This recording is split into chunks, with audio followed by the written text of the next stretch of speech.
उठ जाओ, सुबह हो गई मामू। उठ जा, अलार्म की तरह चाचा बजाएगा।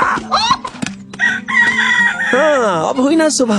आज का दिन बहुत अच्छा होगा। मेरे सिंह तो अभी से डिंग डोंग कर रहे हैं। हे पैको, पैको उर्फ पक्या। छोटे, इस बड़े दिन के लिए एक्साइटेड हो? एक्साइटेड? वो तो मैं पहले हुआ करता था।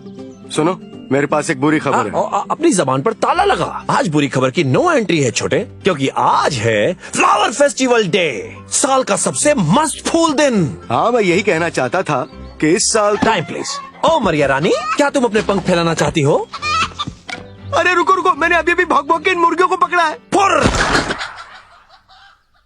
मरिया, मरु, मरिया। वाह, मुबारक हो बड़े। अब मरिया मुर्ग मसल्लम बन के लौटेगी। तुम एक दिन बहुत ऊपर तक जाओगी। किसने कहा कि मुर्गियां उड़ नहीं सकती?